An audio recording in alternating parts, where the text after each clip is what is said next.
What would you do if you were given the opportunity to travel to another country and live there for a year?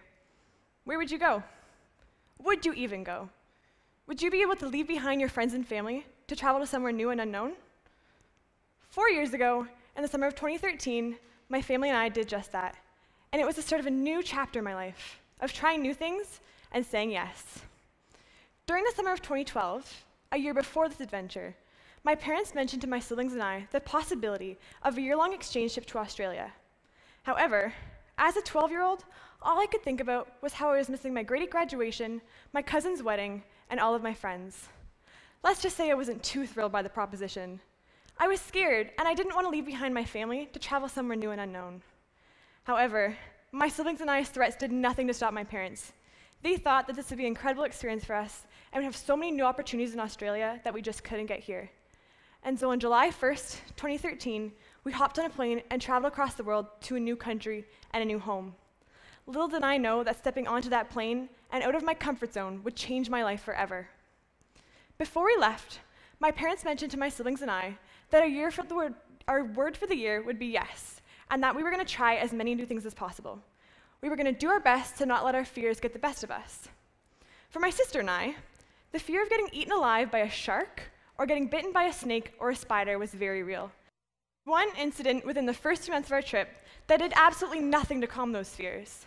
After driving 16 hours north through the outback and the desert and the red dirt, we arrived at a national park. Upon arriving, we stopped at the information center to get some advice about what day trip to do. And what did we see when we walked up to the front door? Well, of course, it was a sign about all the deadly snakes in the area and how to recognize them. Me and my sister were a little worried, but we went in anyways, and after talking to the guy at the front desk, my dad asked him if he could say anything to calm our fears. He stood up, leaned over the desk, looked into our eyes, and said, "There is nothing I can do to calm your fears. There are deadly snakes in the area, and so stay on the trails." And at this point, me and my sister were a little bit more worried, but we tried to ignore it, and we set out on a hike to a beautiful waterfall. After getting back that afternoon, we decided to check out another canyon where we'd be staying the following day. After coming back from the lookout, we came across a snake, and me and my sister started to freak out. But to be honest, I don't remember much after what happened, but I do remember my dad turning around and just letting us know about the snake and telling us to stay calm. Although nothing bad happened, we vowed that we would never go back there again. However, my dad convinced us with a little bit of ice cream that this would be a great experience for us, and so we set out the next day, scared but hopeful that it would be as good as he said it was. Needless to say, that hike was probably the best part of our 2-week trip up north. After scaling down this rocky pathway, we came to this huge pool and met a family there who had also been on exchange. After spending the day with them, we found out that they were from Perth, the same city that we lived in. And throughout the year, we connected with them a couple of other times, as well as spent New Year's at their cottage. From this experience, I learned to do my best to put my fears behind me, because worrying wouldn't make my situation any easier. It actually made it a whole lot harder. If I hadn't have pushed past my fears of getting eaten by a snake, which seems ridiculous now, I never would have gotten to see that part of the country or meet that family who became one of our really good friends. While away, I also learned how to try new things in my everyday life. Sports are a big thing in my family, and while away, we wanted to try as many of the traditional Aussie sports as we could, such as surfing and field hockey. Surfing was a total dream come true. I loved the beach, which is one of the things I missed the most, and the feeling I got when I was surfing was truly unique. Although it was really difficult at times, I never wanted to give up, and by the end of the year, although I was by no means an expert, I could get up and ride a wave. That feeling of freedom was something I looked forward to every time I went out surfing, and I hope I get the opportunity to do it again. Field hockey, though, was another story. When I was little, I played hockey for a year before deciding to try something new. It just really wasn't for me.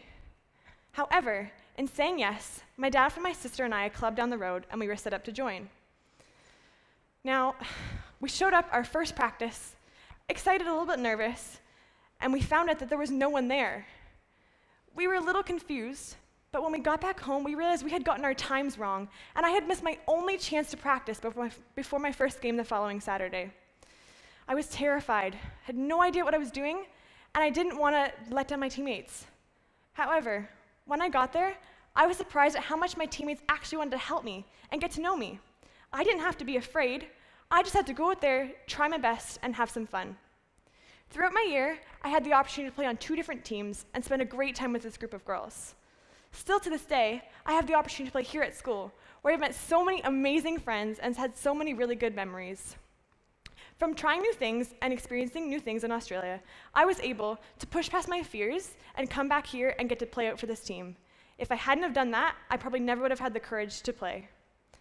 Through trying new things and stepping out of my comfort zone while I was away, I was able to experience so many amazing things.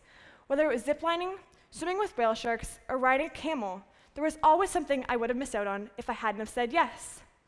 However, coming back home, I want to continue to live out the journey. Life's too short to not try something new, simply because you're too scared or don't think you're good enough for it. Since coming home, I've had the opportunity to travel more, to speak into chapel, and during part of December and January, I had the opportunity to host an Australian exchange student for 5 weeks. Coming home and getting to share my country with someone who's experiencing something really similar was really cool, and I look forward to the day when I get to see her again. After high school, I hope to go back to Australia and continue to live out the adventure. However, this time without my family. Although trying new things and stepping out of your comfort zone can be really challenging at times, it will change your life. As soon as you stop letting fear be control and get in the way of things, you can experience all of the amazing adventures that life has to offer. You can live your life every day with no regrets, knowing that you tried something new, and maybe you failed at it and learned something new about yourself or about life, or you can experience something new and conquer one of your fears and be more bold. So here's my question for you. Are you willing to try new things and step out of your comfort zone, or are you just comfortable with letting the adventures pass you by? Thank you.